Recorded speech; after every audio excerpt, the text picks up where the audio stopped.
being crazy. And Ron, I blame you and your kind too. You have all these crazy Jewish holidays, so it's like, oh, that's two lawyers out the window these weeks, and I guess it's happening again next week. Next week, I mean, today is regular, but last week, right? Joe and I were unavailable, and next week and the week after we're off. So I figured I'd drop in today so people don't forget me. That's awesome. Now, question on that. Exactly how many damn holidays do you guys have? Well, they're for all practical purposes, in terms of biblical holidays, you have the two, what people call the high holidays, right? Rosh Hashanah and Yom Kippur. And then there are the three pilgrimage festivals. Those are the times of year when, in ancient times, people would all go to Jerusalem and bring offerings. So that's Sukkot or Sukkot, which is coming up this week,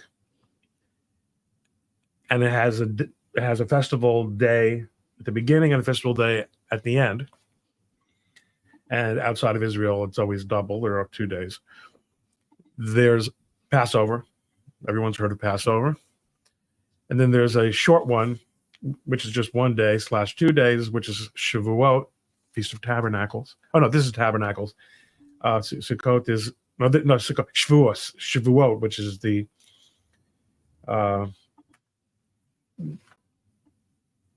it's the harvest. No, this is the harvest festival. Whatever. Shavuot. Really, you can't keep up. What is the basic answer is 5, but the way they fall out for all practical purposes, like days off the calendar, you're talking about really only 9 days a year. Okay. Rosh Hashanah, Yom Kippur, to Sukkot, Shavuot, Passover. Yeah, nine days. It's just that. Okay, I think they seem to always pop up. It's like Jerry Seinfeld years ago had a joke. Are the Jewish holidays early this year or late? Why are they never on time? Well, and if you combine it with the federal holidays, though, you guys are doing all right. I mean, think about it. Thank God, we're doing all right. All right, fabulous. Okay, I don't know what is going on. I pulled some basic cases this week. I think that maybe we could start off with, everybody's favorite super mayor. It seems like a gift that keeps on giving. Nate, what's going on with your girlfriend Tiffany? Well, so there was a couple of rulings with this judge who has decided.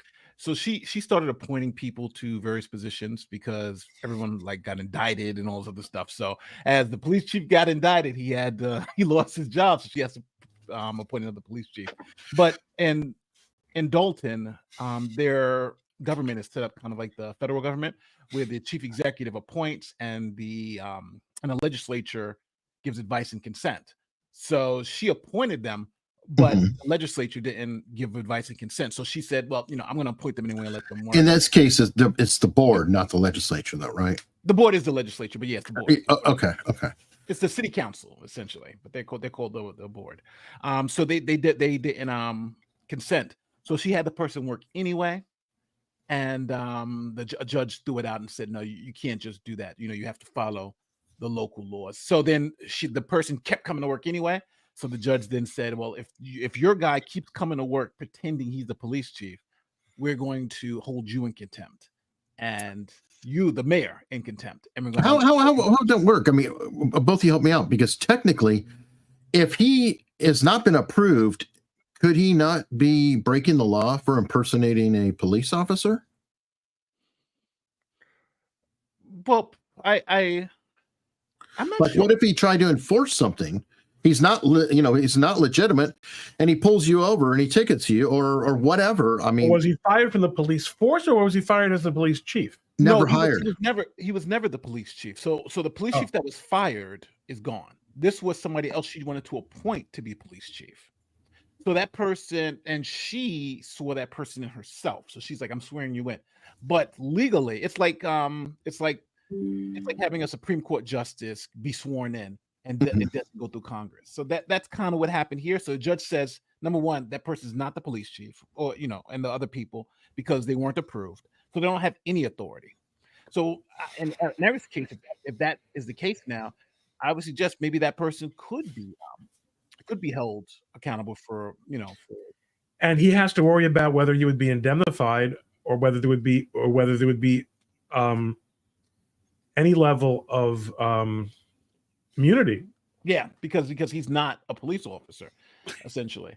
So it's an interesting little quirk, but that's essentially what's going on. So, and the obvious regular madness that happens in Dalton. Well, and okay, quick question too. Now, I can't keep track, but she seems to have horrible taste in personnel she wants to hire too, or at least their resumes are odd. Is that police chief the one that was relieved from multiple positions in a high school or something, or is this another person that she tried to hire who was accused of SA high schoolers?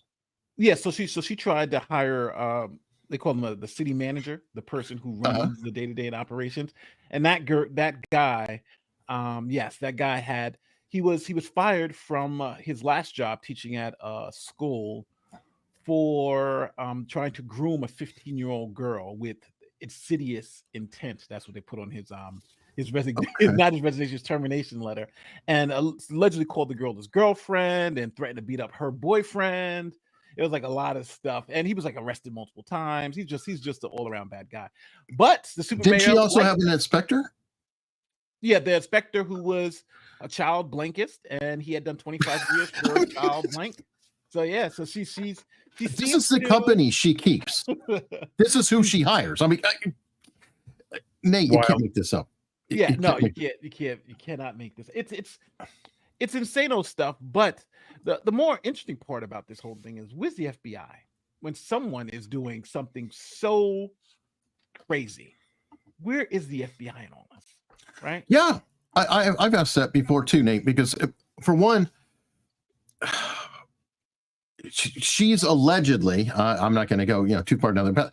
She's allegedly bled this city or this township dry. Like they had a $3 million surplus, and now they're like down a couple $1 million. Yeah. At what point do you at least freeze accounts to where she can't continue to harm these people, because they're being harmed every day she's in office and being crazy? They're being harmed. At what point do you stop that bleeding and do some triage?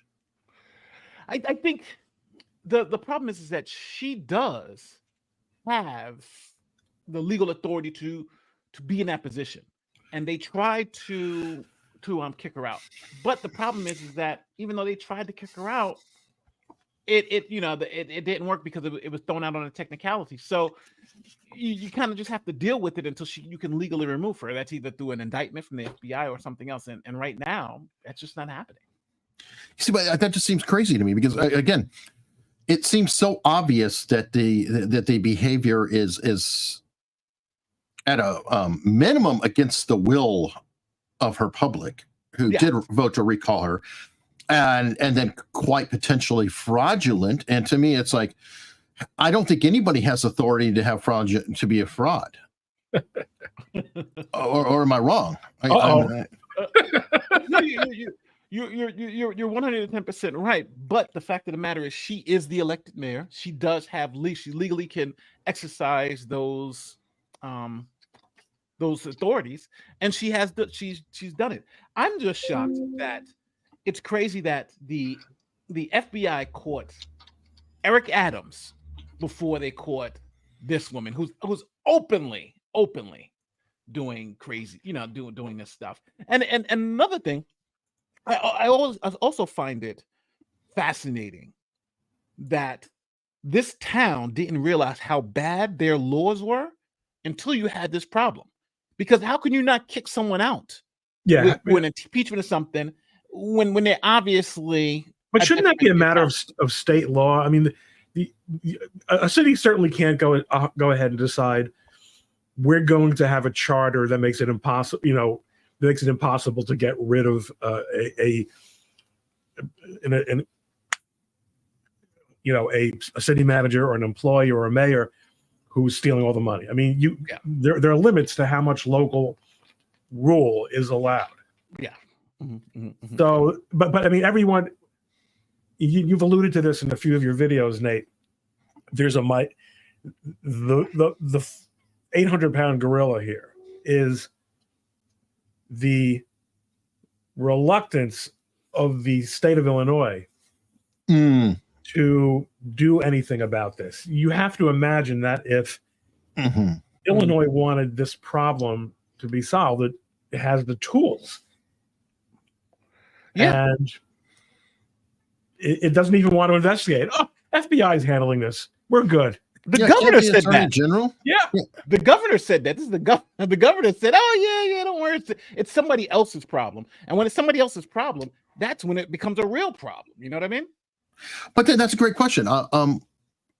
Whose problem is it technically? Because Ron, you bring up a good point. I would think that the state attorney general, these are residents of the state as well as the township. So these are state residents that are being abused by the authority in their town.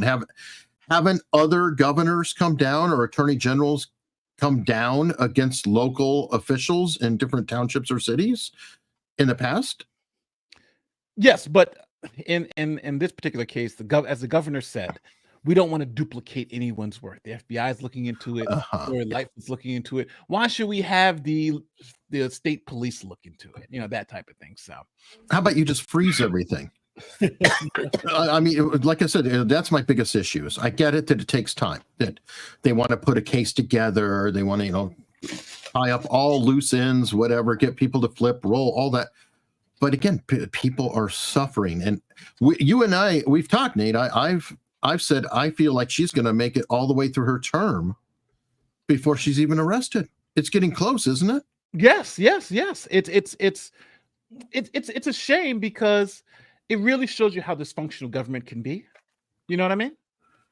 Yeah. Because there's no way someone could be openly just doing this type of stuff and you can't get them out. Literally, that's what it is. You cannot get them out. And the wild part about this is not just Dalton.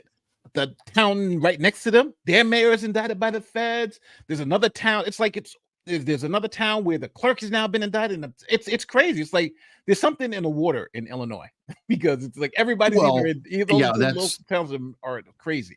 Illinois has a pretty long history of that, like Louisiana. I mean, both of them have some long-standing traditions of corruption, the daily machine, lots of things. But and then people think about this too. She's making $300,000 a year, and she's being evicted from her apartment because she can't pay $1,500 rent. That's because everybody else is supposed to pay for her. But okay, one question. So, is there an election going on for mayor right now? Yes, they're in election season, and they are running for mayor right now. They're running for mayor. Is she running? Yes, she's running again. She said she's going to win. She said she's going to win. Okay, and who was running against her? One of the board members or something? Yeah, his name is Jason House, trustee. And there's some other people running too, but the guy's name is Jason House. He's running against her. But the thing is that it's probably going to be a tight race because number one, it's the DEI stuff too. It's like, hey, I'm the first Black woman, that type of thing. And then the number two you got on top of that is okay. She's essentially buying votes. Nate, if she gets elected, they deserve her. All my sympathy goes out the window. Amen to that. I'm sorry. It's like, I understand they tried to recall her, and I feel bad for them now because I feel like they're victims. They tried to get rid of her. They signed it. They did all the right stuff, and they can't get rid of her. But if they actually vote that individual in, then they earned it. I don't know. I mean, let's say the other dude does win, though, Nate. Mm-hmm. Would he have it within his power to immediately, rescind everything she did and arrest her? No, I don't think he'd have the ability to arrest her because he'd just be mayor. But he can rescind everything that she's done, or have the police do it under him. Yeah, because you have to investigate, and still due process stuff you have to go through. So it's still that process, but. It's a tough road. It's a tough road. But now, if I was them in Dalton, I'd be thinking, how do I change my local government so this thing doesn't happen? There's more oversight. The mayor can't just go spend like a $5 tripwire. and do anything that do anything she wants, that type of thing. Yeah, or maybe even tripwires. To where like if you go too far here, that the account freezes, or ceilings, like you can spend no more than this at a time without the full board. I guess that would work. Like, she leased a whole bunch of vehicles, if I recall, right? Yeah. So you could have something like any purchase over X, the board has to vote or approve. Yes. The budget or something. I don't know. It just seems crazy. Just seems crazy. All right. Well, what other stories are there that you guys are going to see? Well, Ron. Well, I wanted to ask Ron. Ron, and obviously you too, Eric, because I've spoken to you about it. What do you guys think about this sheriff that shot the judge in Kentucky? Okay, the rumor I've heard is that he was doing something with the sheriff's daughter, and or the sheriff thought he was doing something. It could be. You see, that's the problem. Is that I don't know a lot about that area. I've gotten the impression because like somebody else released a video talking about her father who was murdered in the area. Like this part of Kentucky makes me think of. You remember the show Justified? Yes. Yeah. Harlan County. Well, I looked on the map, and Harlan County is like 20 feet away. All these places go right next to each other. We may be dealing with some potential corruption, and I again, I haven't read deeply into it, but from what I understand, the sheriff and the judge were like best friends, and there could have been a criminal conspiracy between the two of them going back. I don't know, allegedly, but for example, let's just say that women and what we modernly call human trafficking could be involved, and if the sheriff knew what this guy knew or something like that, and it somehow saw the phone number in the wrong place, I don't know. It's very weird. Right. I mean, apparently the only thing I heard, and I've kind of been waiting. I have no intention of ever doing a deep dive in this, but it seems though that everything I'm hearing is that stuff is coming out in dribs and drabs. And the last drab that I heard was that the sheriff saw his daughter's name in the judge's contacts. Now, that sure as hell isn't a reason to kill someone. No. The daughter could have called the guy up and said, I want to make a surprise party for my dad. I mean, that you simply can't have a strict liability rule, even in an honor, an honor-based society where you shoot somebody for messing with your daughter, which is also completely. But what the question would be though, and again, I'm throwing out speculation because I don't know. What if it said, hookup number 10, and he saw the phone number? You know what I mean? Like the address entry said something of that sort, like my side piece, and then she saw the phone number. He's like, "Well, wait, what?" And then boom, boom, boom. I don't know. I don't see. Let me do this. Let me give a quick background so the audience understands. Yeah, please do. Get the full context. I'm going to go off the rails. So this sheriff, who used to be the bailiff for the local judge.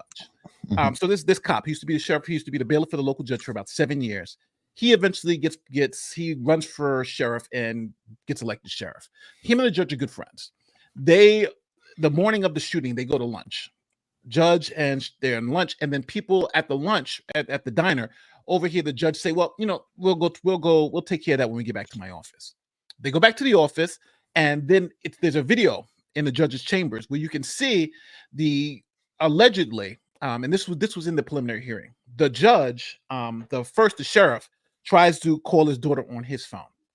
The daughter either picks up or doesn't pick up, one of the two. I think she doesn't pick up. Then he asked the judge for his phone if he can call his daughter from his phone. The judge gives over his phone to the sheriff, and the sheriff starts typing in the daughter's number, and then the daughter's name and stuff pops up in the judge's contacts. Then you see the sheriff get agitated. They have like a brief argument, and then the sheriff pulls out a gun, and that's when the judge puts his hands up. The sheriff shoots the judge a couple of times. The judge goes under the table, he shoots him again.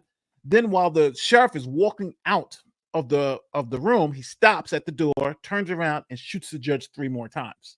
Yeah, he really wanted that judge dead. Obviously. Then he walks out to the courtroom, puts his gun on the table, and tells the court officers there, "Hey, treat me fair because they were trying to kidnap my wife and kid." Yeah, how do you get that out of just an entry? That's why I was saying I feel like it. Hold on. So that's what I'm saying. So now at the preliminary hearing, it was confirmed that yes, the daughter's phone number was in the judge's contacts, and all that stuff was accurate, that they had tried to make the phone calls and stuff like that. And then something else that came up is that the defense team for the sheriff said that the sheriff is going to plead essentially to manslaughter. Well, not plead to manslaughter. His defense is going to be manslaughter. He can't defend the thing, but he's defending it based on a manslaughter. He wants to reduce liability. So what he's saying is that this case is it's extreme emotional, not extreme emotional disturbance. Heat of passion, but it's EED, extreme emotional disturbance. And what he's saying is that something happened in that room that would make a reasonable person like you going home and catching your wife in bed with another man. Something in that room happened that was so extreme that caused this sheriff to kill the judge. And that would mitigate it from first-degree murder to manslaughter. So that's what his legal team, they were on law and crime and thing. So I did do a video one that did the deep dive. How old is the girl? The daughter, I think, is right now is 17. Or 16, I think 16 or 17, something like that. Okay, so that does color it a little bit, because if I called one of your daughters, Nate, you would be like, "How the hell would you have my daughter's phone number? What are you doing with that?" That would be a little bit odd. But then 16, I don't know. It's like, Girl Scout. There was something that other people were saying that I thought made sense. Number one, if you have Facebook and the person uses Facebook, as soon as you have your contact Facebook, it adds you to the contact. So like I can be contacted. I'm like if Ron, one of Ron's kids, if I'm friends with them on Facebook and then Ron types in their number, their contact is only going to come up on my phone like it's saved because it's through Facebook. So you do have that issue where that's a possibility. But you wouldn't have the phone number. No, you would if you type in the phone number, because Facebook does the contact thing. So even if I didn't put you on the contact, you mean it was dynamically attaching it to? Right. Well, maybe that's a possibility. And then the second thing is that if you're such good friends with this guy, his wife, you're going to lunch, you're doing all this. Oh, here we go. The daughter was interning for law school at the courthouse, so it's very possible. Yeah, it's possible that he could have had it too. Had the phone number. That would be a legitimate.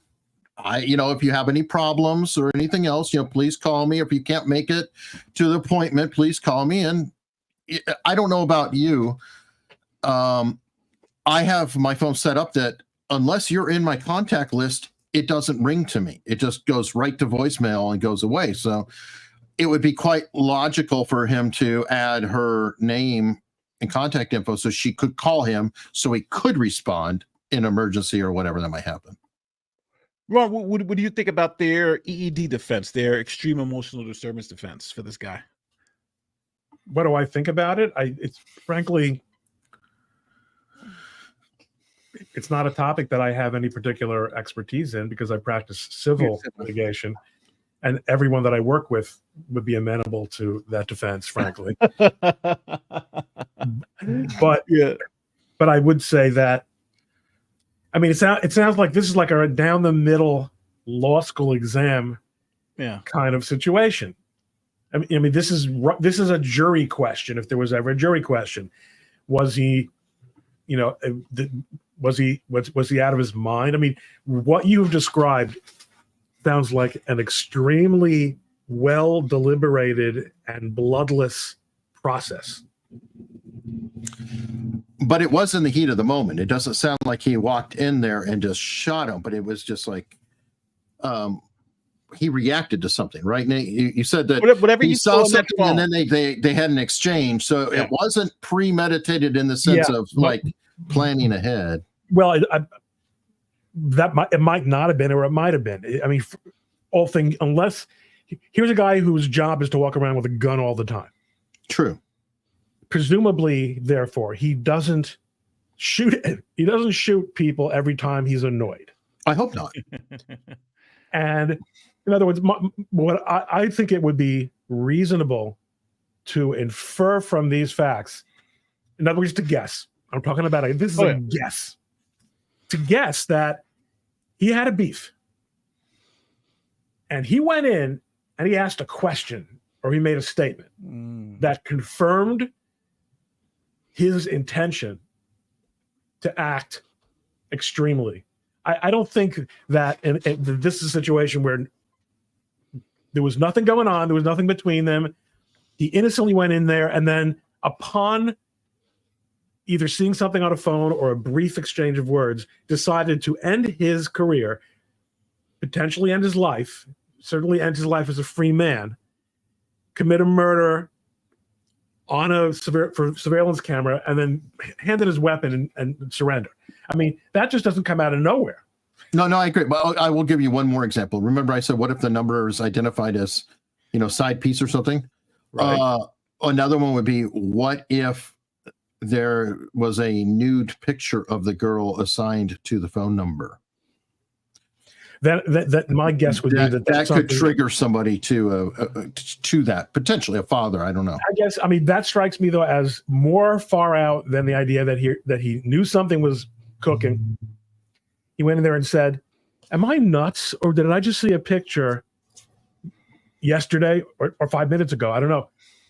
But I don't think it came out of nowhere, and I think that is going to end up, if it's provable, and who knows what the texts say? Who knows what the video says? If it were provable that he was already agitated, that he had already that these facts that somehow justified in his fevered mind this wrongdoing, then that goes to to his mens rea, to his intention. Yeah, I really just don't know. I feel like they've done a good job of having to only be rumors coming out. It seems like normally there's more that is reported, but here it's like it just seems to be really clammed up, and the most we have is that he recognized a phone number. Yeah. But again, I think we need more facts before we can make any kind of real determination here. But I would say my gut is leaning to something. This is a sheriff. This is a judge. I don't believe he's just going to shoot the guy down like this without some reason. And that reason is going to be because the defense is usually the defense doesn't have to prove anything. But if you're going to a mitigating factor, like, hey, we want manslaughter instead of murder, then you're going to have to show why this was a reasonable situation where the person was, like coming in like at that moment, killing the person is something a reasonable person could have done. That's like, again, you walking in on your wife. Well, and also it was I mean, I've seen the video. It was a horrible execution.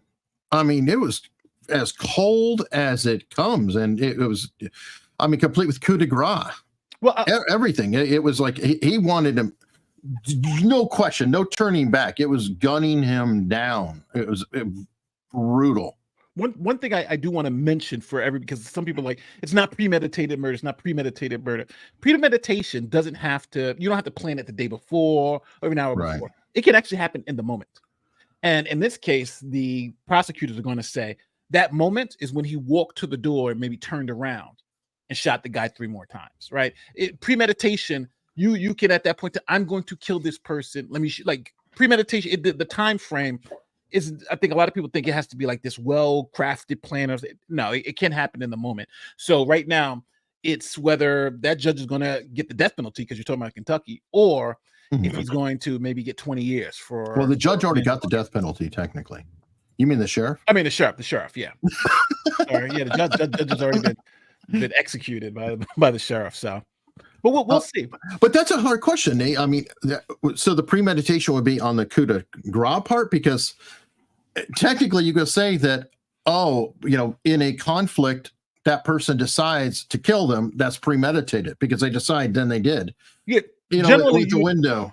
Generally, you'd know this would be like a 2nd degree murder charge. But if prosecutors can prove that premeditation happened in that moment, then yeah, in general, like coup de grace could elevate you to that particular thing. Because if you shoot somebody, wound them, and they're sitting there, help, help, help, help, help, and you hold the gun, in that pause, you think, and then you shoot them dead, that could lead to premeditation.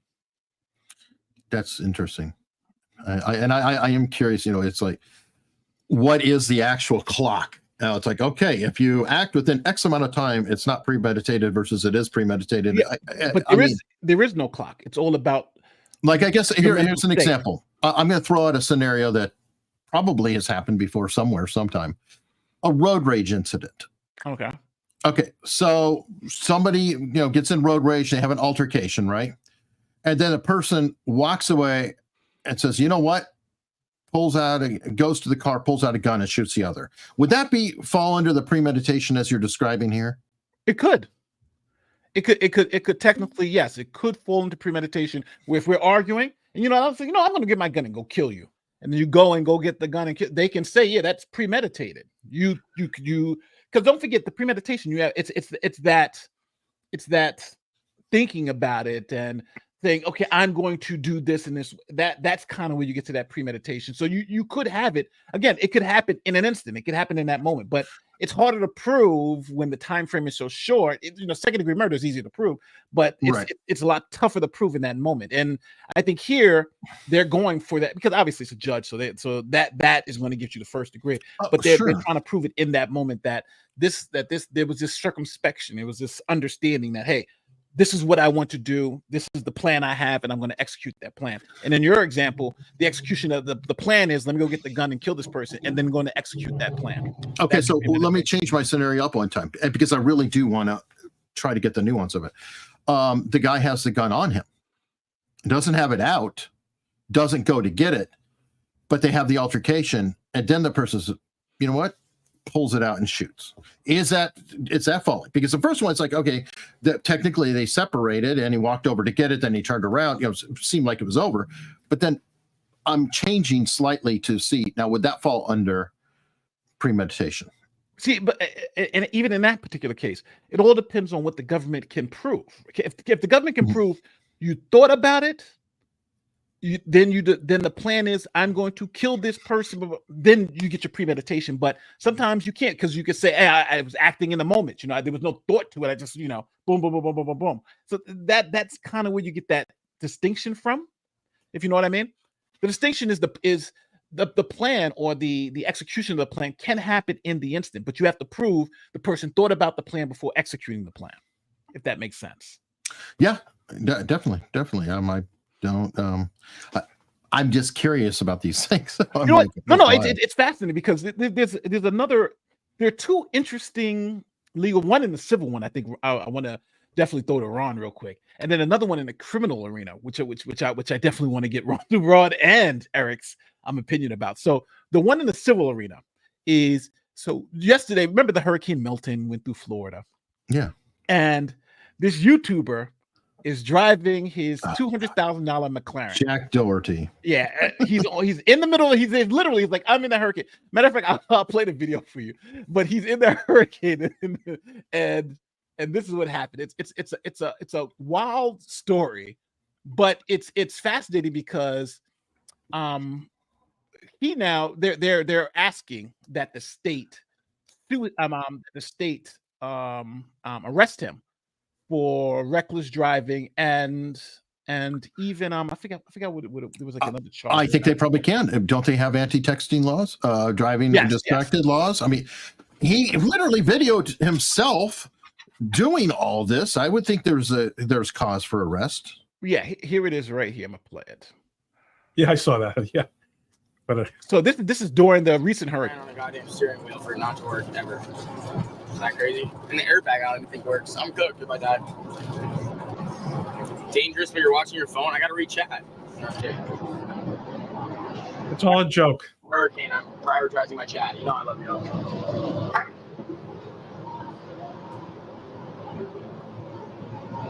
Show us the road at least. You try to pan the road every now and then. Yeah. Matt, texting.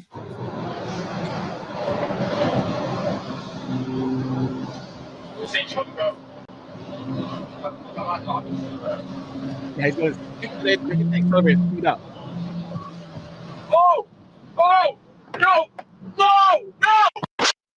Oh, fuck. No, watch out, watch out. Oh. Oh, fuck, open the door, open your door. And this twat Walk in is here. filming himself the whole time. I'm just, Where's your phone? it's so ridiculous. Me too. Racist, race ipsa loquitur. So Rod. Now the cameraman was hurt. The cameraman who was sitting in the passenger seat, he was hurt. He had a cut over the eye. He went to the hospital, and they totally destroyed the car. So now they're saying, so there's a criminal aspect of it. Is saying, should he be arrested because he's obviously texting while driving? This is reckless driving, and someone got hurt on a highway in the middle of a hurricane. So that's one issue. And then the second issue is his civil liability. And should his cameraman sue? And how much should the cameraman sue for? Because, it was he part of the problem because the cameraman is knowing what's going to happen. He's filming, or is he an employee? Is it only workers' compensation? That type of thing. Great question. I don't see any liability for the cameraman. You cannot, you cannot waive. You're right. You cannot waive criminal liability. You can waive civil liability. So it is, I suppose. I even think as a matter of public policy, I would not be surprised. Hi, Joe. I would not be surprised if even if there were a waiver in place, which would surprise me very much. It would have to be written and very explicit. But I would be surprised if a judge would enforce a waiver that says, even if I do something unlawful or reckless, and this is, if it's not unlawful, and it probably is, it's certainly reckless, that any injury that occurs to me as a result of, this is not a matter of let's go bungee jumping or let's do something that the activity has inherent riskiness to it. I'm going to get in the car with you, and I know that you're, generally speaking, like they weren't doing a stunt. It wasn't like Mr. Beast, right? Yeah. It's not supposed to be a stunt to drive on a wet highway. This is a great point too, Ron. You can probably address this. What about his insurance? Can they refuse to pay the claim? Absolutely. Oh yeah. This is as close to intentionally, to an intentional act as you could possibly get. Short of, I'm going to hit that telephone pole. I mean, it doesn't get. It's just like I said before. Ipsa loquitur. It's just so freaking. Thing speaks for itself. What is ipsa loquitur mean? That's what she said. It literally is. Mine sings actually. That's why I call it Little Elvis. Hold on. What rest, is it? Rest means thing. Loquitur means ipsa is, and loquitur means talking. Meaning the thing is talking, and so that's a Latin phrase they teach us. You learn that as a first year. That res ipsa loquitur. In certain circumstances. Yeah. You walk under. They're lifting a piano by a cable, and everyone turns around, and the next thing you know, the piano is on the sidewalk, and somebody's underneath it, smashed. No one saw the piano fall. But there's a smashed piano on top of a puppy. Okay, that puppy didn't. The thing speaks for itself. I mean, there are some, which is kind of interesting, Joe, because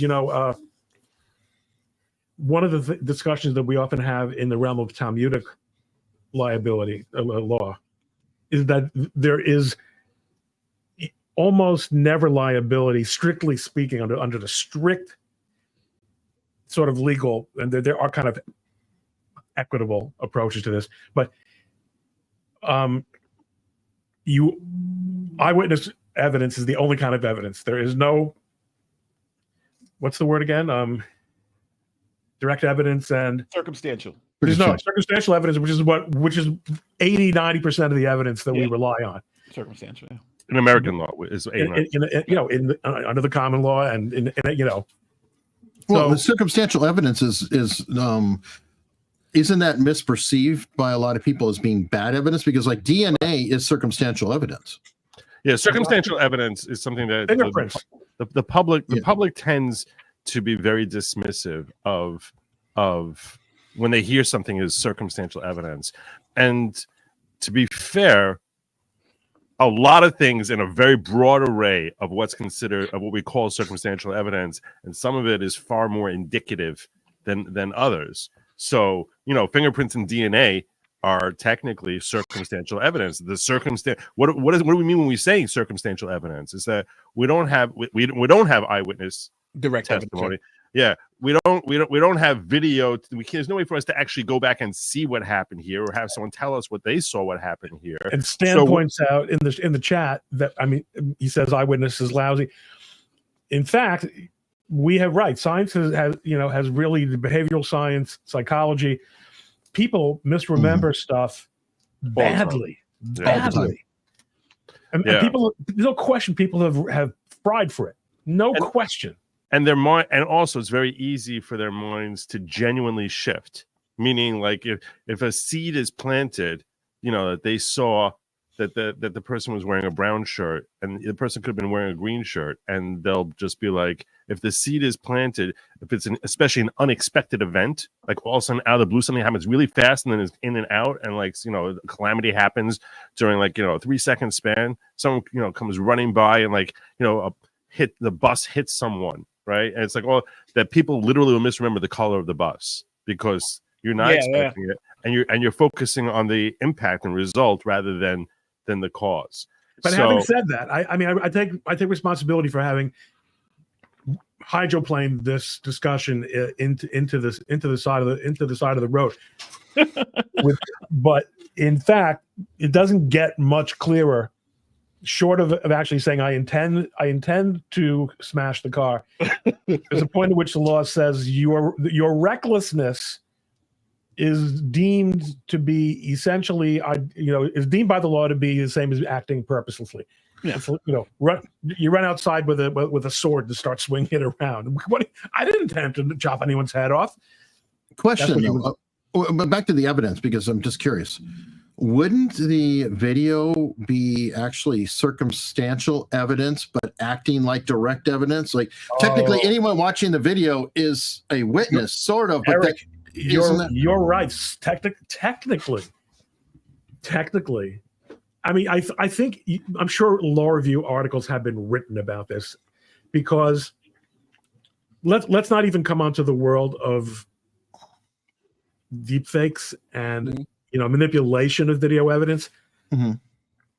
Let's go back 10 years, 20 years, and say, if I really. And the answer is it is circumstantial, because hell, we have the Zapruder film. Mm-hmm. And what's that's, it's not, is that direct evidence of something? I suppose it is. Isn't that why they have to have cops come in and testify with their body camera to say that, yes, I was there, that's my body camera, authentication, all that? Authentication is a related issue, right? But, all right, so because I had to pull it up, I'm like, hold on, let me make sure I'm right about this. All right, so direct evidence is evidence that directly proves the fact. I think this video would be direct evidence. It directly proves that fact. He was driving in terms of that he was driving, and that he said that. And in other words, exactly what you're seeing, not the inference that you take from it. That's what circumstantial evidence is. Circumstantial evidence is you have to make it, the evidence itself, you have to make an inference to something else. So with DNA, I have to make an inference that because your DNA was there, you killed the person, something like that. So that's the circumstantial evidence. Wow, but I still feel like that bridges the gap, though, because you have, again, Ron, you just mentioned manipulation of the camera, things like that. So you have to prove that it's actually reliable. And ironically, you just said it directly proves, but an eyewitness we've just discussed doesn't prove shit a lot of times. Often they're very poor. It's poor evidence, especially as an example, because I do a lot of behavior stuff and things like that. If you're being robbed by somebody at gunpoint, you will probably do a better job describing the gun than the person, because the threat is the gun, not necessarily that person. So I don't know. Hey, Sean. Hi, Eric. Hey, guys. Yeah, but I think when we talk about direct evidence, if you have to make an inference to prove that fact, then it's not direct, it's circumstantial. So in a lot of these cases, I think we have to make the distinction of the quality of the evidence, because you can have poor direct evidence and poor circumstantial evidence is strong, but in a sense of just what it is, if you have to make an inference based on the evidence, then that's your circumstance. That's when you consider it. Well, Sean, you're a criminal lawyer, right? Yeah. Oh, as well. Okay. So, am I right or wrong on that? It seems like to me a video would technically be circumstantial evidence, because I thought it was only eyewitness that was direct, but I don't know. No. I mean, Nate was right with that. Yeah, circumstantial it's not obvious. Like, you're kind of drawing a conclusion there. Like the snow, you wake up and snow fell. Well, did it snow, or did somebody in a helicopter run a snow machine? I mean, it's the idea. You didn't see it happen, but obviously you knew it snowed. That's really the biggest issue there. What's, circumstantial versus direct. It suggests that it happens. It's suggesting, it's allowing you to draw the inference. It doesn't directly prove it. This is short of, Jack Dorsey's literally making statements on camera as he's doing it. Hold on, it's Doherty, not Dorsey. Doherty, yes, sorry. Leave Yeah, that Doherty. Twitter guy alone. I'm going to crash this car. He literally says, I'm going to crash he's like, this I car. can do this. This is dangerous. No, and it's an interesting Freudian slip, though, because considering that how often Jack Dorsey lied under oath. Yes. But yes, it's his admissions, it's his direct statements. You're watching this happen, so it's not exactly a physical piece of evidence, because, like, for example, a murder weapon would be direct evidence of something. Like, this was the gun. Yeah. We tested it. This is exactly it. This is him on camera holding it. It's direct evidence. It shows this actually occurring. And then it comes down to, would you believe your lying eyes type of situation. And then I know when I was coming in, you guys were mentioning, well, how do we know the video isn't altered or messed with? Well, then Jack's going to have to show, look, here's the original. It was actually sunny outside. Or I've got both hands on the steering wheel and I'm driving along like a nice boy. He would have to show that, because at this point, it's up there. It's on his channel. It's going to be on him to show that's been altered. He was live streaming it live. And the other thing is too, and I don't know if you guys saw it, his cameraman, like a day or two later for his, like, on Jack's birthday, his cameraman got a brand new jet ski. Because he knows the cameraman can fleece them. But it's also because the kid's like 19 years old, like Jack. So he's like, oh, wow, this is cool. Hey, sign here, buddy. Oh, yeah, sure, whatever. Not knowing that he's got $1 million claim. I'm sure that's what he did. And I'm sure that's what happened there. So, but yeah, Jack Doherty's in a lot of trouble. But honestly, for the type of, he's already got other liability. I don't know if you guys cover this with his bodyguards beating people. Oh yeah, he likes to pick fights with people and then have his bodyguards beat him up, and his bodyguards, apparently one of them's a complete psychopath who's got a bunch of criminal charges against him. So, since now we have a group full of lawyers here, there's an interesting thing that's happening as a consequence of Johnny Depp and Me Too. So it's called blank by deception. Oh, yeah. And blank by deception is where, so there are cases now that are going through the courts where women are saying, because a man deceived them into intercourse, that should be considered non-consensual blank, and they should and these men should be charged with blank. So what's the deception grounds? So all right, so here's a famous case. I pulled one case up, so I'm going to play this. Like, the guy tricked. We're resurrecting the old crime of seduction. Exactly. Yeah, like I'm a movie executive, and it turns out I'm not a movie executive. By this logic, every woman who wears makeup to a bar is deceiving. Well, let me play these. I'm gonna play two clips. Both not that Joe's ever been in a bar. Both are a minute each. So this is New Jersey, who is trying to to institute this. New Jersey, the great where Ron is at. Let's hope the word slides through. Defining rape. A New Jersey lawmaker has a plan that would make it a crime to lie in order to sleep with someone. CBS 2's Jessica Schneider with the assemblyman who calls it rape by fraud.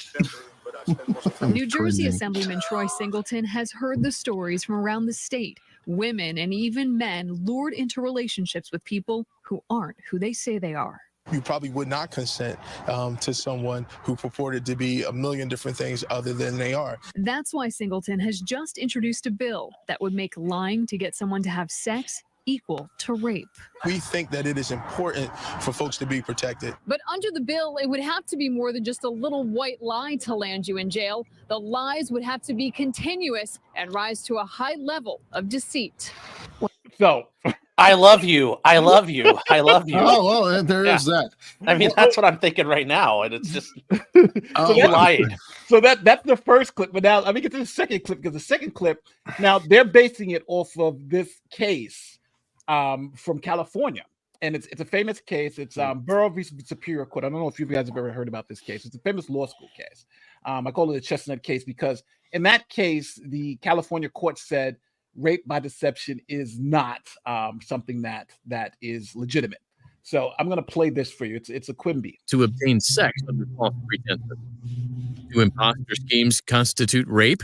The California Court of Appeal addressed this issue in the 1985 case of Borough versus Superior Court. Listen to the facts. In 1984, Daniel Borough called a victim, known as Miss R, to convince her to have sex with him.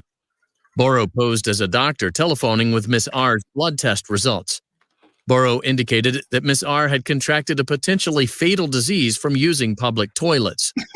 Borough told Miss R that there were two treatment options.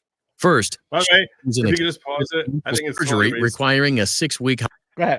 Is this actually that they made the moronic victim black? No. That's the most racist thing. This is an actual case. These are true facts. This is what happened. Well, this is not. You can but look. I'm saying is, here's the it thing, wasn't though. two cartoon characters. I mean, was she really white or was she black? No. This is just they're just doing this for the thing. But but it's still not good. Listen to the facts first. Let's listen to the facts and then let's discuss, because these facts are insane. Hospital stay. SEC could choose an expensive, painful Miss R that there were two treatment options.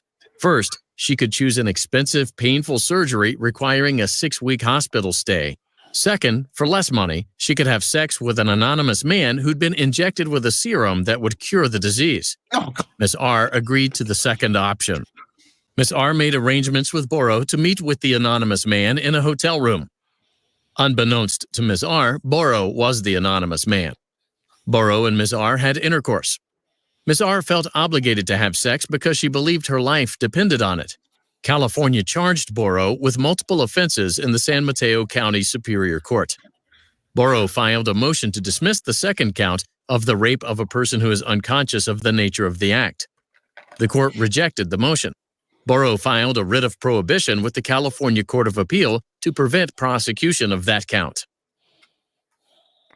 And he won. Borough actually won. But now, just a little. Okay, that one is that's almost like practical joke level ludicrousness. But are we going to get into the twins now? But just a couple of different all right, things I want to add. She is incapable of ever giving consent. Yeah, that's problem number one. I got to give you a couple more facts to help us along. Number one, the reason why he was actually at the doctor's office with her when they were at the same doctor's office, and when she left, he actually supposedly looked at her. He saw it, how they had their file open. That's how he got her number. I think he saw it from the file and pretended to be the doctor. That's how he knew about the test results.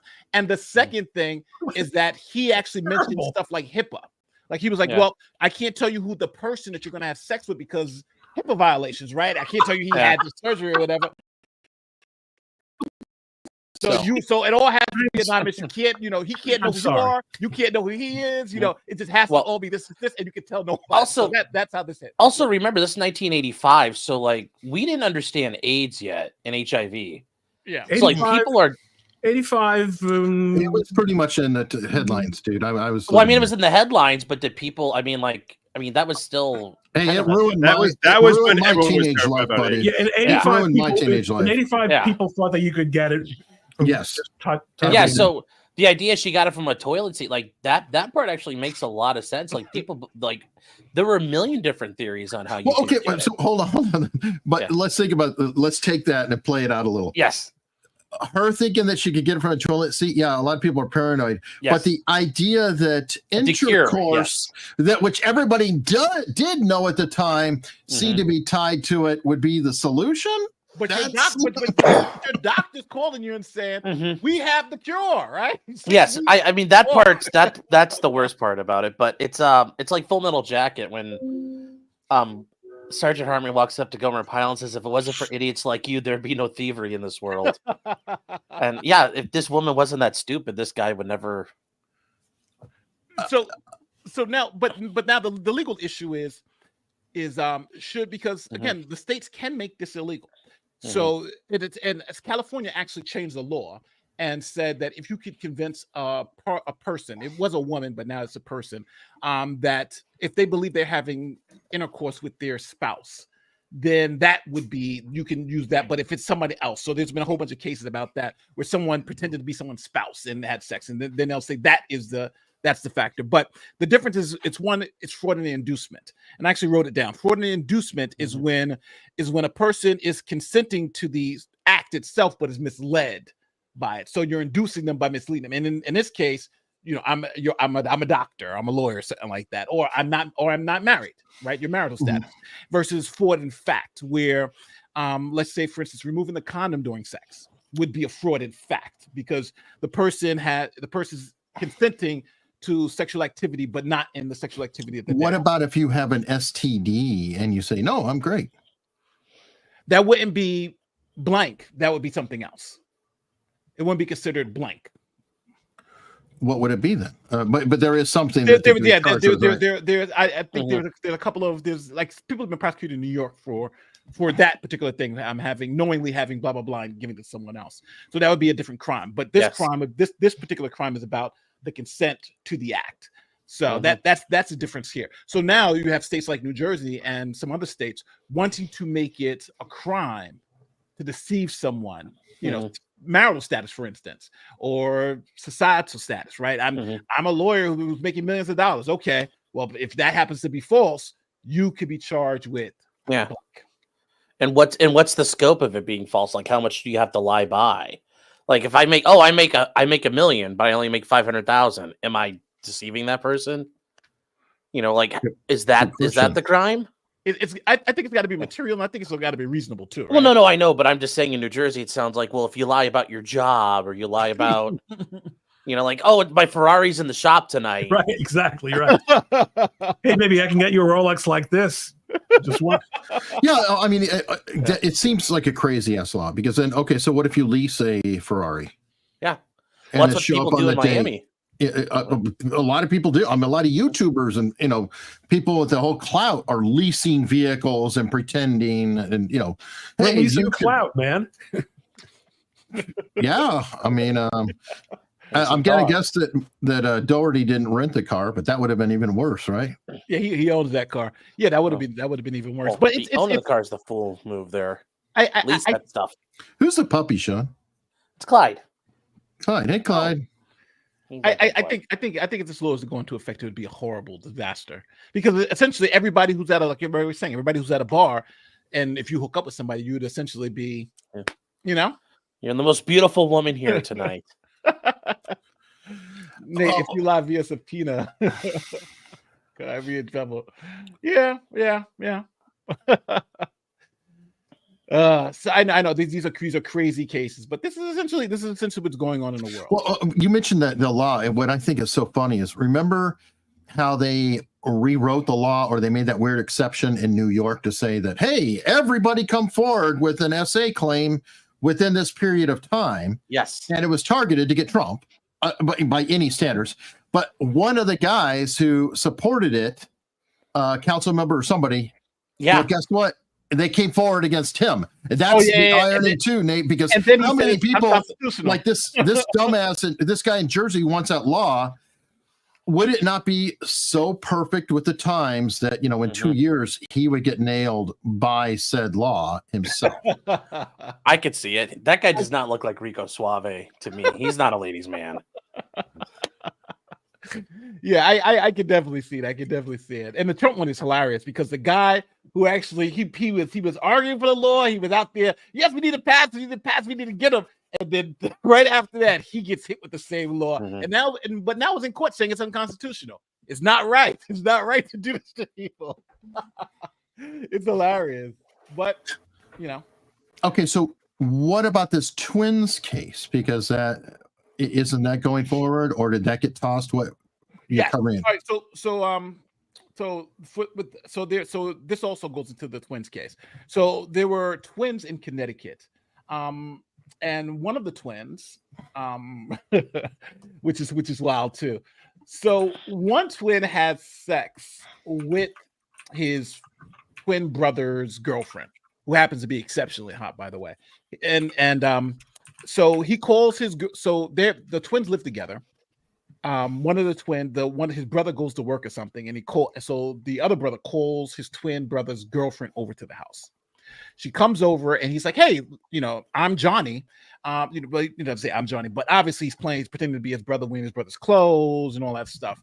And he says, "Hey, let's just jump into the hot tub. My brother's not here. Let's have some fun."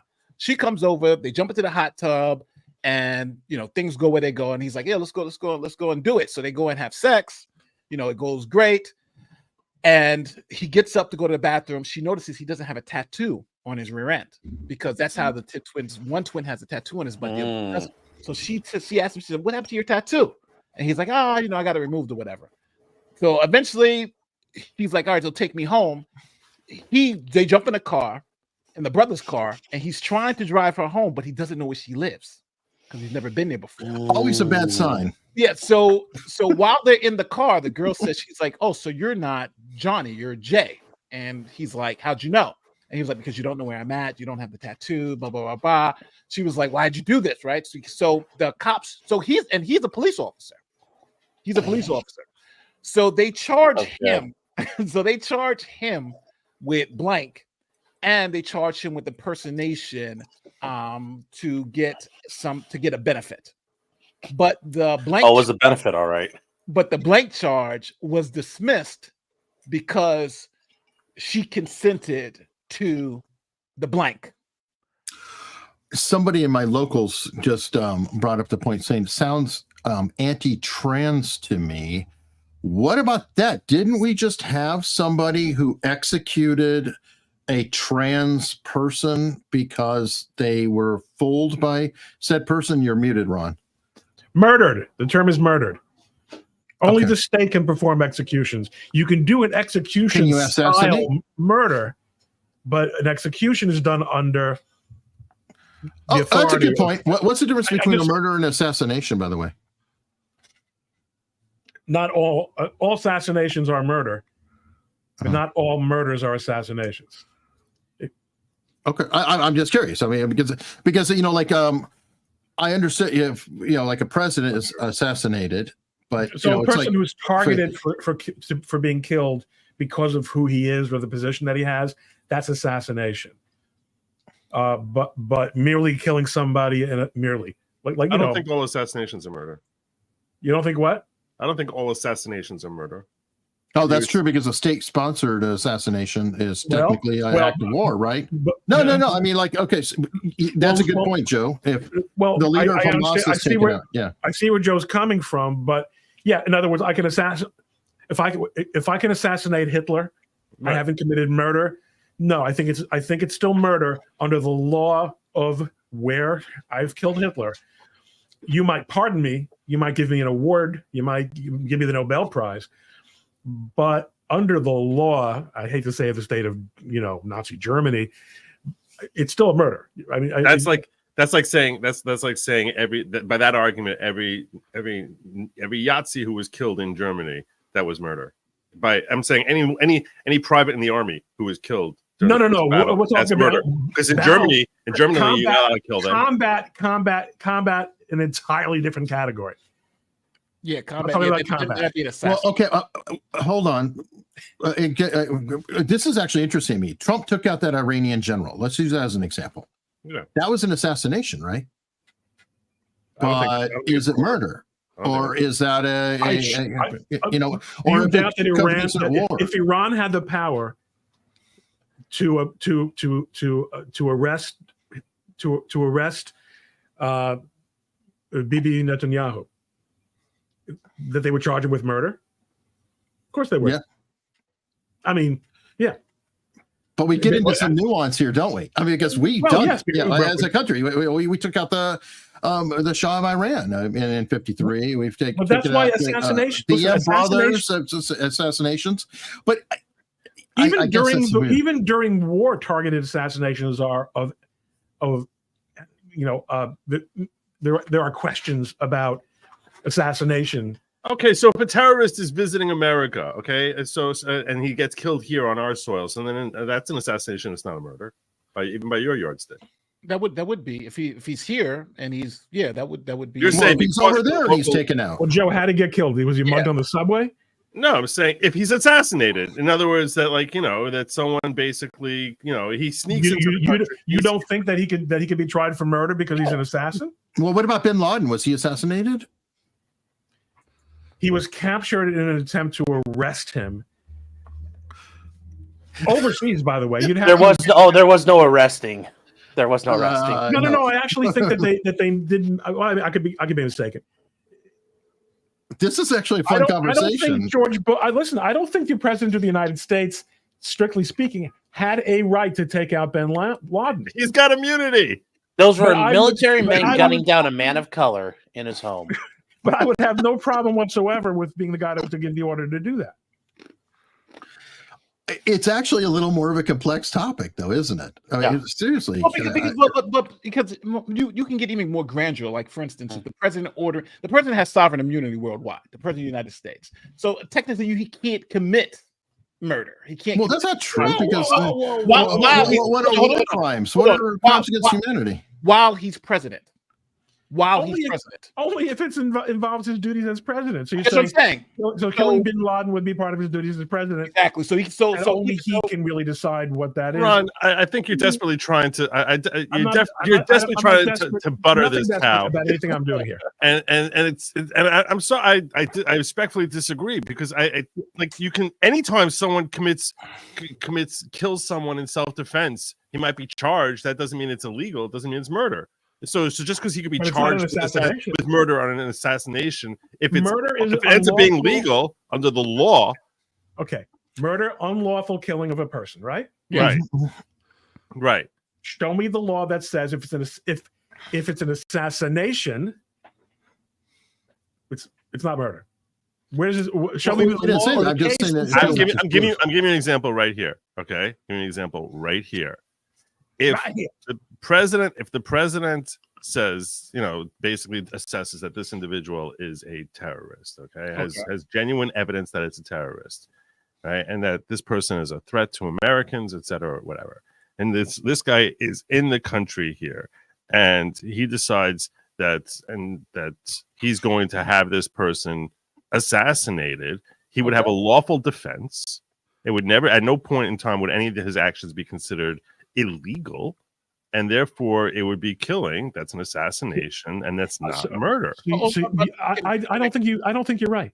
I don't think the president has the right to execute people by designating them terrorists. If they're not American citizen, hold on. Well, why would it be different here than Soleimani in Iran? Let me give just a little nuance here.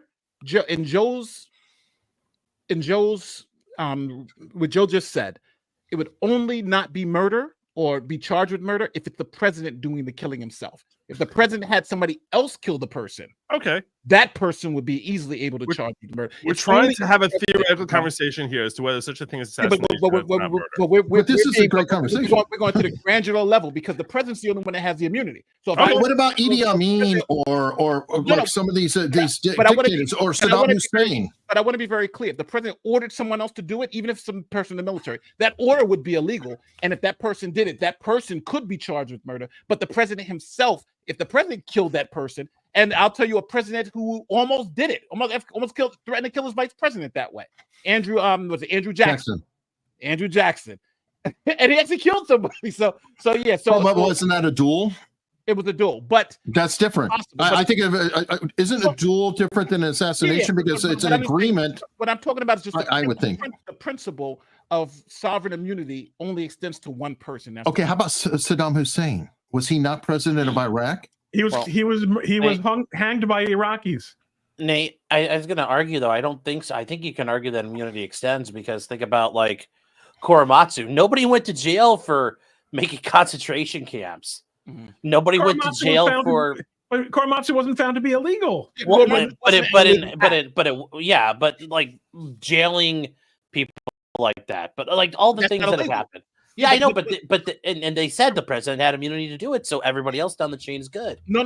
They didn't say that. They said that they said under strict scrutiny that was allowable because of the national security. Yes, so everybody acting under the orders had that protection. Yes. So it's different than if they said that was illegal. Then everybody who was doing that would have followed them. Yes, well, we have the Nuremberg trials to talk about the orders.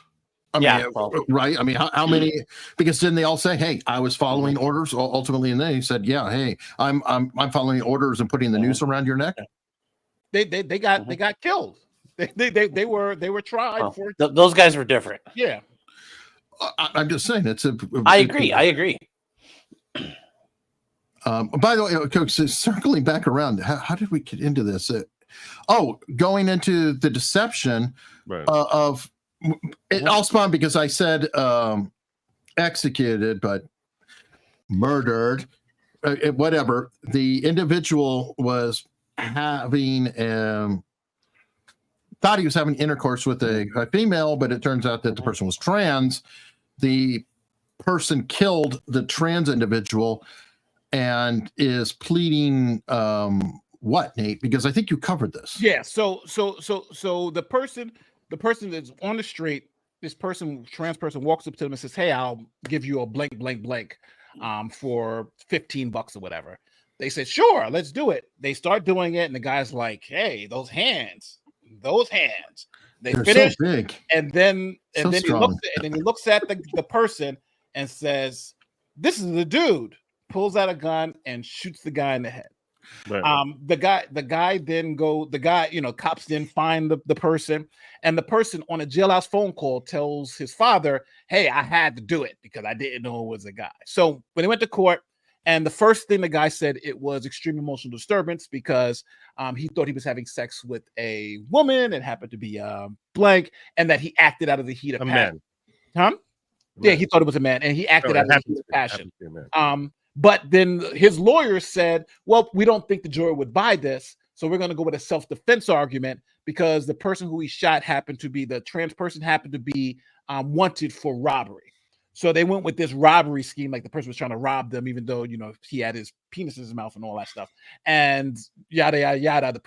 The guy who shot the trans person got 30 years in prison. So now most people are saying that they should have gone with the extreme emotional disturbance argument because that would make sense because a reasonable person, heterosexual male in that situation would have overreacted and you probably could have got a jury to buy that. Which state was this in? It's Minnesota. Haven't this Minneapolis or outside Minneapolis? I think it was Minneapolis. This has been tried in other states, though. The argument of the extreme emotional, like the surprise and the question is, did the guy finish before he did? I think he did. That's why he shot him, right? He's like, "Oh my god!" I'm just wondering. We're looking for forensic evidence here. Yeah, I'm just wondering because would that? Well, I could see that being the trigger if that. Oh gosh, really? That's what you call it, the trigger? Okay. Hey Joe, you're the trigger warning.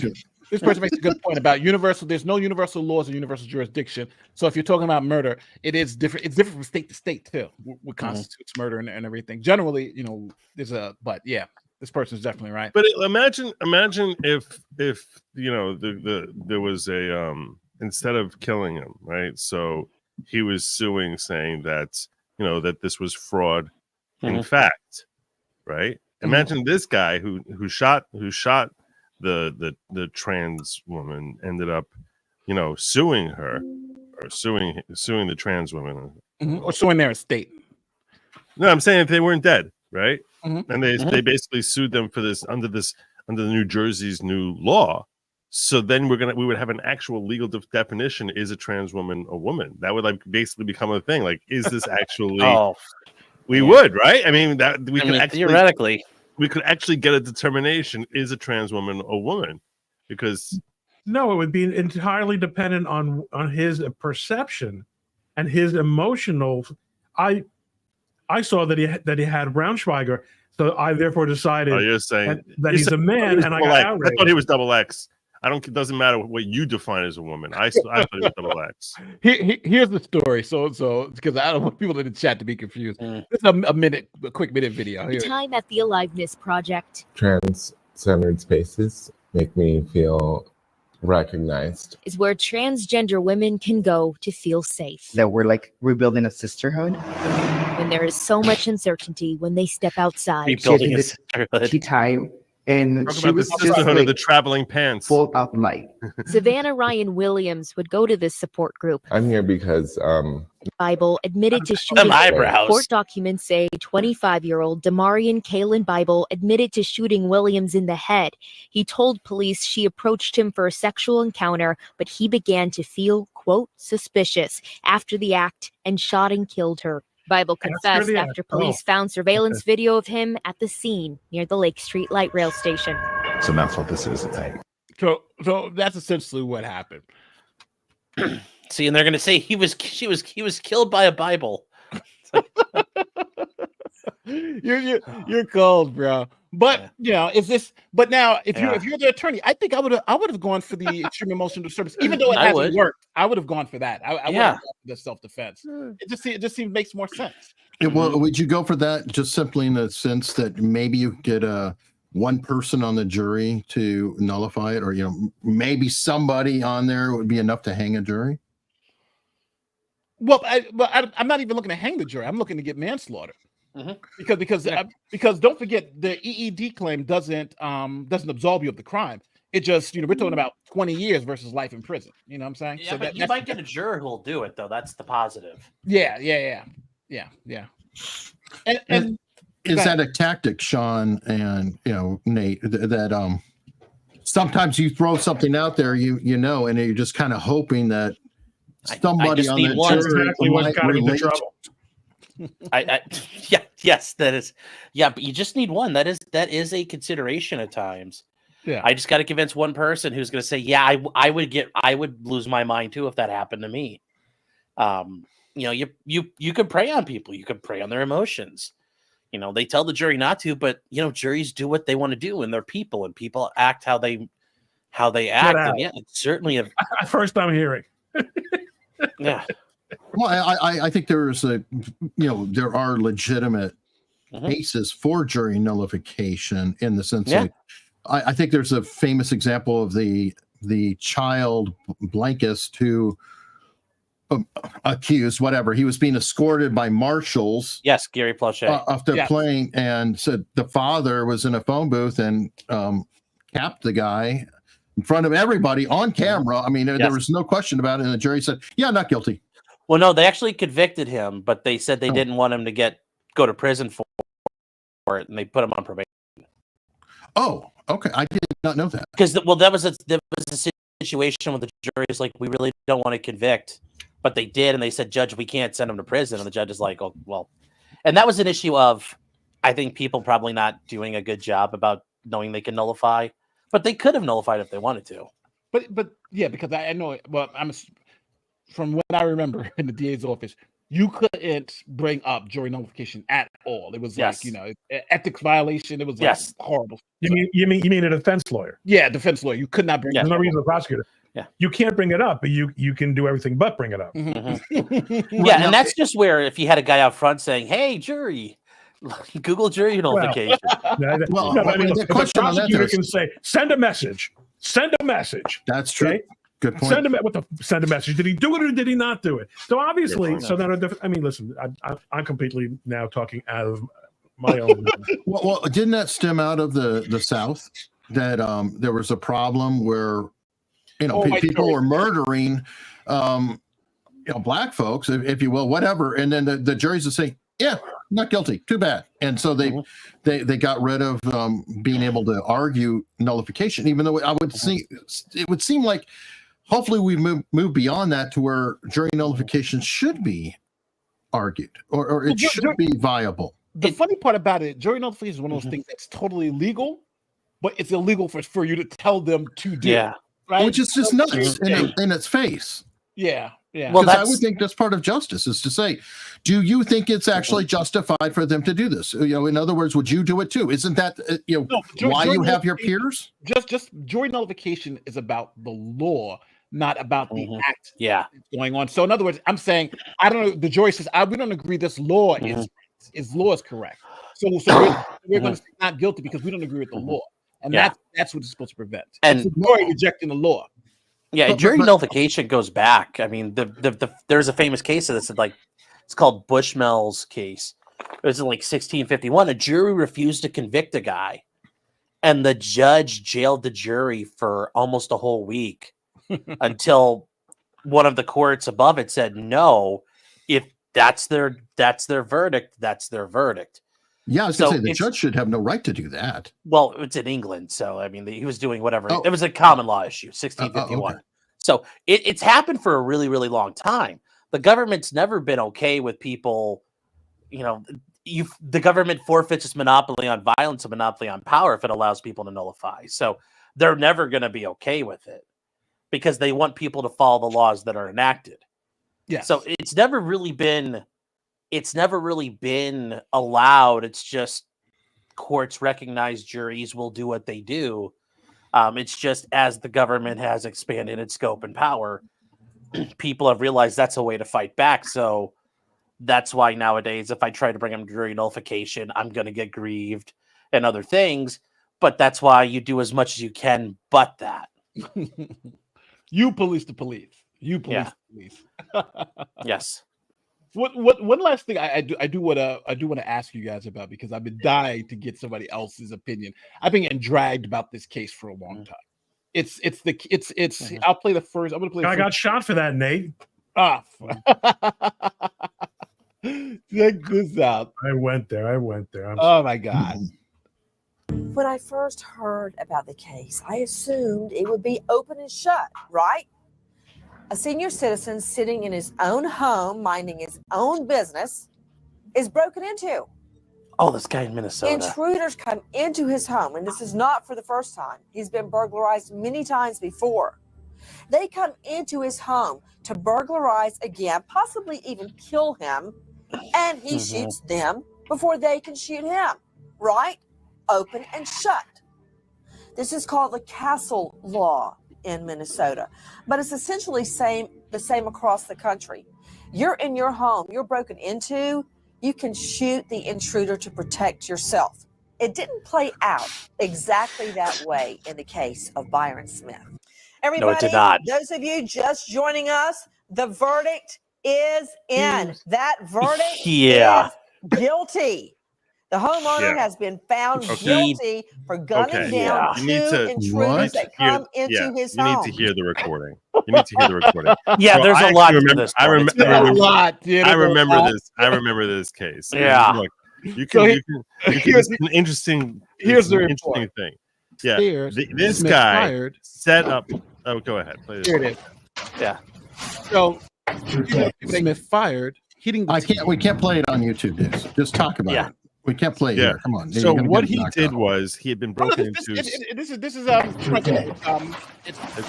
monetized. Yeah, it's monetized. Sometimes but here's the thing. Wait, stop for a second. No, I'll kill it. Nate, you're allowed to show shooting in a standalone video, but you can't show it on a live stream. Yeah. So there are stricter rules for a live stream than there are for this video if it's uploaded. So just because it's monetized, I got demonetized. Yeah, you could in theory. I would rather just talk about it. We'll talk about it. It's bad enough. We can talk about it. what this guy did, I remember this case is a really interesting case. He basically he made his house into a honey trap for them to come visit him one night by taking his car and moving it around the corner to make it look as if he wasn't home so that his house would be broken into. Because his house had been broken down into when he was not home. So he basically tried baiting them by leaving his car elsewhere, waited down in his basement because that's the area that they had come into and like based on a couple of times with his shotgun, and recorded himself excitedly waiting for them to show up so that he could basically finish this job once and for all. The first person comes downstairs. Up to this point, I think that's perfectly legal. Okay. But he's been burglarized 12 times, just so Yes. everybody understands. This is Right. the 12th time that they've come into his house. When they come in, then when the first one comes downstairs, and there's the other one's, I think, is waiting outside. So one of them breaks in and comes downstairs, and he basically shoots him. And I don't even think he kills him. He drags him into the back section of the basement And it does the and leaves him there and waits for the other one to come in so that he can shoot the next one also. And he's talking to them while they're still alive. It's recorded. You can actually see it's very creepy because he seems completely psychotic. He seems like a complete like bloodthirsty lunatic. Who's thrilled about the fact that he finally has a chance to kill these people who broke into his house. So, and then he finishes one of them off. One of them's wounded, and he says he gave her, like he talks to the police about like he finished a deer off that he hit on the side of the road. Yes, because so the guy when he shoots and kills the guy come down the stairs, but the girl he shoots and she wounded, and while she's on the floor, the gun jams, and he reloads the gun, and she's like, "Help! I'm not armed." And then he's like, "You stupid!" But click, click, click, and then coup de grace her.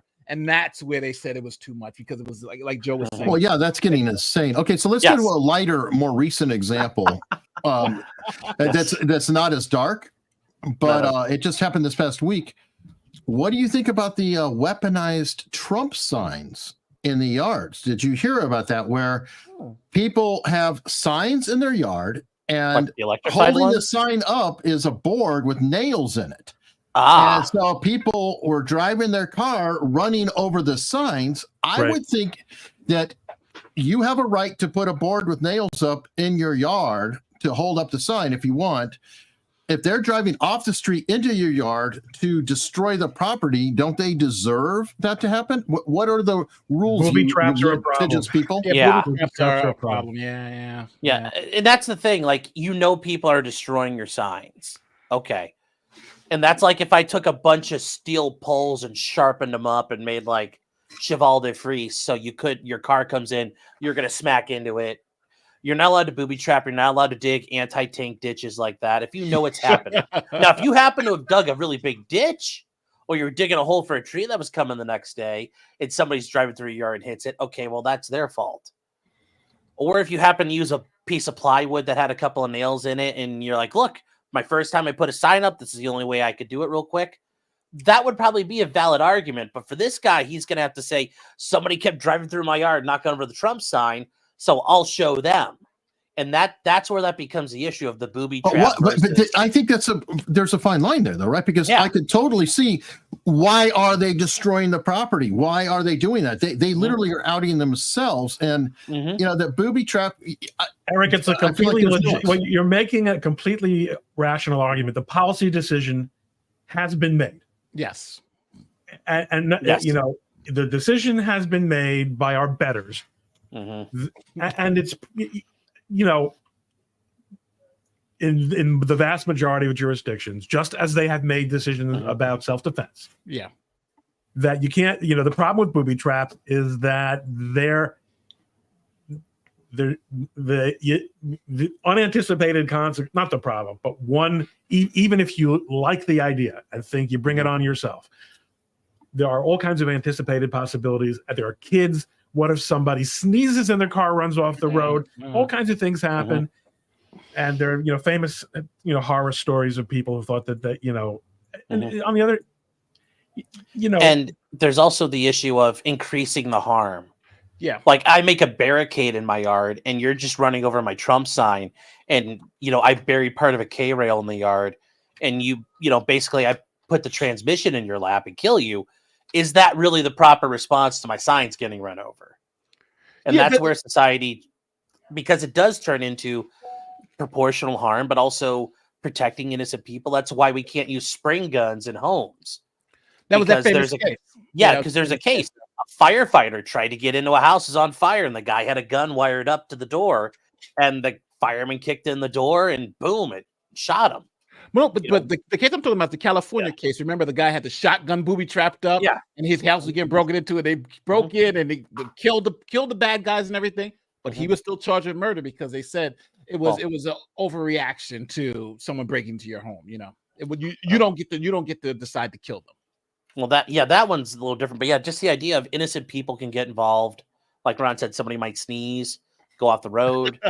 You know, any number of things. But that's why you have to show, if you happen to do a booby trap or a reinforcement, it's got to be kind of proactive. That I did this, like I built my mailbox and it's covered in bricks that are, concreted in place. And it's not because every other night some kid comes by with a baseball bat, which I've never done this before, but you could take a baseball bat, lean out the window of a car, and you can smash mailboxes as you go. What about this super chat? If they had a sign in the yard saying severe tire damage, do not enter. I don't know. I think the severe tire damage one, I think that is a little more iffy. Because it's similar to a parking lot, right? Where if you go the wrong way out of a parking lot, you could. It's always about reasonableness. What's reasonable? What's reasonable at that time? Building a wall, it's about reasonableness. So, and again, if like I think with Ron, it's between what Ron and Sean are saying. If you're doing it to hurt someone or to the proportionality in harms, that's what you're looking for. But putting up something that is trying to deter people from going inside there, that's something different. So. It really, I think you could put, for instance, maybe nails there. But if you have a sign that says severe tire damage, nails, be careful, don't drive here. I think that would be appropriate. What's the fun of that? Because then they stay away. Then all my precious nails are rusting in the yard for no reason. But in that particular case, if the person goes and tries to drive, now they're doing it at their own risk because you've given them fair warning. So it's reasonableness that determines. I would still not recommend doing that. Oh yeah, of course. Booby trapping is not a good idea, guys. Maybe that would be a good case for a jury nullification, though, because there might be some people who say they deserved it. FAFO. Oh, I'm sure that they might. They very well could, but you also. You also might get 12 Karens who say, "Oh my God, that was horrible." Or if they sue you in civil court, the judge might say, "No, I don't agree. The jury's wrong. You were the bad man, sir. I'm, fighting for them, not you." You guys see the video of that woman wrestling with the Trump sign? Oh yeah, jumping. I mean, psychotic. Psychotic. Yeah, they are. There's a video of that woman who was taking a sheriff's sign because he's a Republican. Yeah. I mean, and the guy bothered her. He's like, "What are you doing here? What's going on here?" No, that's my sign. No, it's not. And she was just dumb as a rock. That's the funny part too. Is it's like, wait, what? All right. Well, we're definitely at time here. I know Nate's got other things to do, and all these lawyers. Nate has nothing to do. This is the biggest con in the world. Nate, I'm telling you, the guy. What do you have coming up with that pipe? He films a million videos, and he uses like a very small percent. He knows what I'm talking about. Yeah. I guess I got a couple of more videos up. I have this whole big thing about because I went through this deep dive about blank by deception and how the different states are going to do it, and then some very interesting cases like the one we just heard about the woman in the hotel and all that type of stuff. So you wouldn't believe how many cases there are about this all over the world, and it's insane old stuff. But that's essentially what I'm going to be delving more into now, more of the true crime. But I think there are so many fascinating cases that have already been litigated that I think just people just aren't aware of. So that's what I'm going to be into. So because I love the fact when somebody says, "Wow, that actually happened." So like one of my next videos is the woman in Oklahoma who's on the phone with the cops with her baby in her arm. And she has a shotgun. I don't know how she has all three, but she has a shotgun on the door. And she's literally on the phone with 911 saying, "Hey, 2 men are trying to break into my house. If they come in, can I shoot them?" And the person on 911 is like, "I can't tell you what to do, but you have to protect your family." And the guys come through the door. What do you think happened to her? So stuff like that, which I think is fascinating how the law treats these particular situations. Yeah. That's a good question because it's they didn't tell her don't do it. They couldn't tell her to do it. They couldn't tell her not to do it. They just said you got to do what you got to do. But they kind of gave permission, though. In a way, it sounds like to me like you have to do what you need to protect your family. Sounds like that's like a yes to you. Well, I mean, what else could it be? They didn't explicitly say do not do it, right? They didn't say you cannot do it. It's illegal to do it. They said you got to do what you got to do. Mm-hmm. You got to do what you got to do is giving her permission if she feels in enough threat, in my opinion. But now the guys sue the county. I can see that. I can see it. Like you're saying, they told her to do it, right? What do you do? You know. So again, there's the civil ramifications for all these stuff where their rights violated in this particular instance. I would say no, but there's an argument to be made here. So. All right, well, since Nate's first because he's also a co-admin on this, I'm just going to go ahead and go in the order because I've got to pimp my new channel. We just hit 10,000 subscribers today.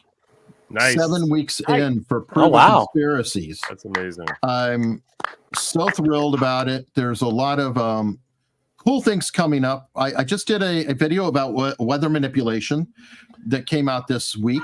It is true. Weather actually has been manipulated by the government.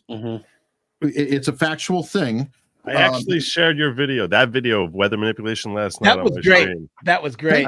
I shared it last night on my stream and we watched it together because this was RFK Jr. is talking. Had someone on yesterday where he was talking about this issue. You're not just covering proven conspiracies, but you're actually covering things to the extent possible that are highly timely because this is something a lot of people are talking about right now. Everyone should make sure they check out that channel. He does a great dive on it. I polled my audience so they believe that the government is manipulating the weather, and it came out. I gave 4 choices of yes, probably not, and no. And between probably and yes, 75% of my audience is convinced that the government is controlling, is at least manipulating, or attempting to. Absolutely. Yeah, well, there was a treaty created because of it. You don't create a treaty because it's not happening. It's like, no, wait a minute. You did this on the Ho Chi Minh Trail. You did this in Vietnam. What's going on? But that's coming up. I'm so sorry, guys. The bosses have come inside here, so I got to go because we're supposed to be left at 12. Okay. So. Thanks, Nate. Brother. See you, Nate. Have a good one, Nate. Thank you so much. Easy fast. And also, so coming up, that's what just happened. Tomorrow will be Operation Paperclip, which is one of the biggest scandals in the history of the CIA. Something we all have to live with to this day, the ramifications of 1,600 Nazis that were brought into the United States to assist us with technology. That's defeating tomorrow. Communism. With defeating communism, but those war crimes are partially on our hands now too. We get a little bit of blood in that. And then Monday will be the Columbus conspiracy.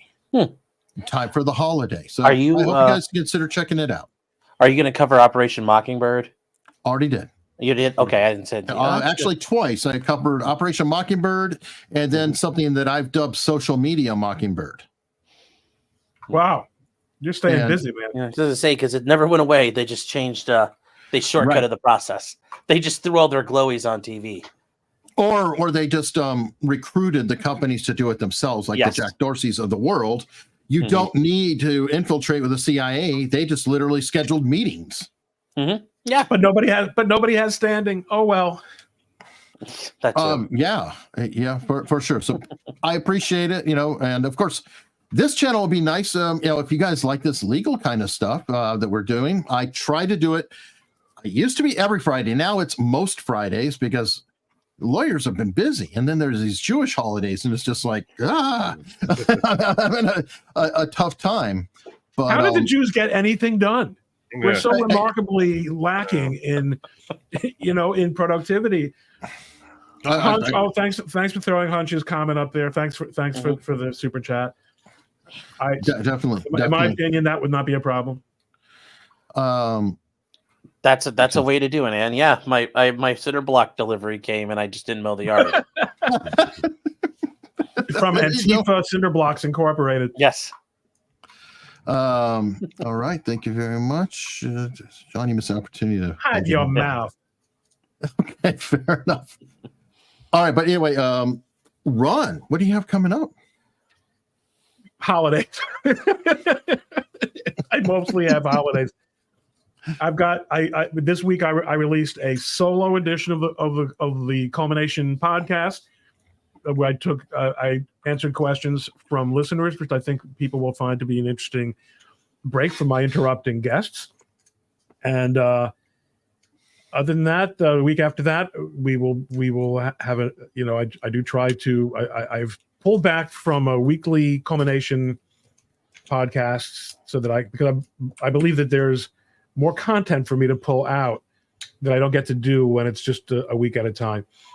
So, I'll have another guest the week after. And other than that, really just trying to not miss litigation deadlines while, out of the office for 2 days of a week of the next 2 weeks. Okay. And Sean, what do you have coming up? I got a couple of pre-produced videos I'm going to be putting out hopefully this weekend. Should be a lot of fun. But yeah, this weekend I've just got a lot of work to do myself. So awesome. That was quick. Joe. Yeah, not too fancy. Is here who basically have nothing to tell you about what we're gonna do. That's essentially what you're hearing here. I also plan on putting out content. Should be fun. Make sure you check it out. I do produce content on it. I do live stream every night. I think most people know that by now.